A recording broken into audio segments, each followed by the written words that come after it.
और तूने क्या किया? मैंने मना कर दिया। मम्मी जी चाय। दीदी चाय। भाभी आप चाय को छोड़िए, आप ये देखिए कि मैं आपके लिए क्या लेके आई हूँ। सोने की चेन। दीदी ये तो बहुत सुंदर है और बहुत महंगी भी लग रही है। क्या जरूरत थी इतना खर्चा करने की आपको? भाभी आप महंगा या सस्ता क्यों देख रही हैं? आप ये बताइए कि आपको चेन कैसी लगी? सच बताऊं तो बहुत सुंदर है। Thank you so much. अरे तेरा दिमाग खराब हो गया है? इसके लिए इतना महंगा गिफ्ट लाने की क्या जरूरत थी?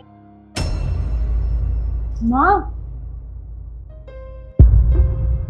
अरे बेटा, मेरा कहने का ये मतलब था कि इतना महंगा गिफ्ट लाने की क्या जरूरत थी?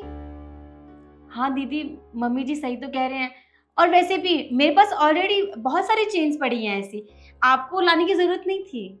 हाँ तो क्या हो गया? और वैसे भी वो सारी चेन मैंने थोड़ी दी है आपको, मैं तो आपके लिए यही लेके आई हूँ ना। ऐसे भी आपका बर्थडे है तो ये आपका बर्थडे गिफ्ट है मेरी साइड से। जब मैंने ये चेन देखी ना तो मुझे बहुत पसंद आई, मैंने सोचा भाभी के लिए ले जाती हूँ। Thank you so much. अच्छा अब ठीक है, अब एक काम कर, मेरी बेटी के लिए कुछ अच्छा सा खाने को ले आ। जी आप बैठिए, मैं आपके लिए अच्छा सा खाने को बना के लेके आती हूँ।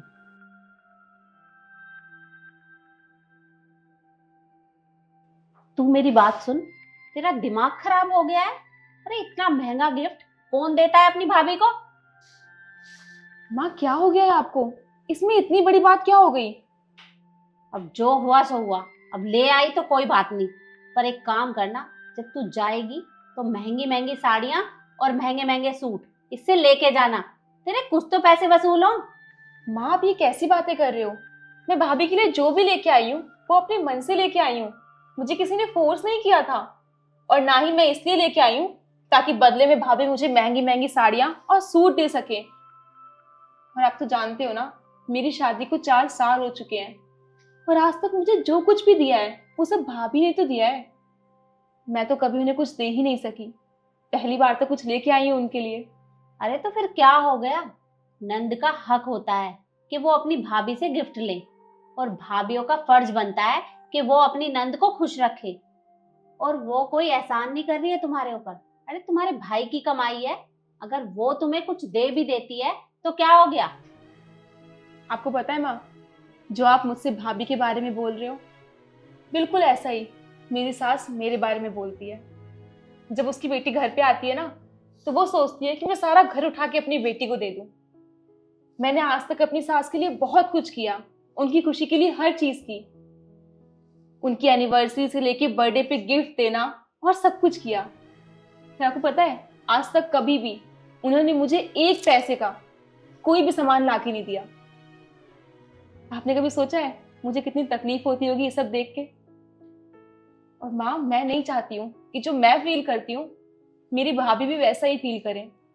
और अगर मैं भी भाभी के साथ वही करूंगी जो मेरे साथ होता है तो उनमें और मुझे फर्क क्या रह जाएगा?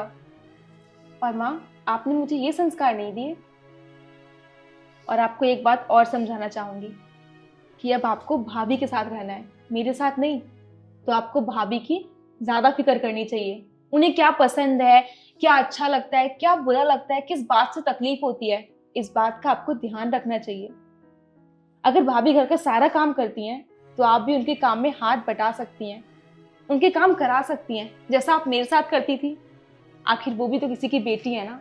और माँ मैं ये कभी नहीं चाहती हूँ कि जब मैं इस घर में आऊँ तो भाभी मुझे देख के मुंह बनाए। मैं तो ये चाहती हूँ कि जब भी मैं इस घर में आऊँ तो भाभी मुझे देख के बहुत खुश हो। अरे वाह, मेरी बेटी तो बहुत समझदार हो गई है। बेटा मुझसे गलती हो गई, अब तू जैसा कहेगी मैं ठीक वैसा ही करूंगी। मैंने अपनी बेटी में और बहू में बहुत फर्क किया, आज के बाद मैं उसे अपनी बेटी की तरह प्यार करूंगी। ये हुई ना मेरी माँ वाली बात, आप समझ गए।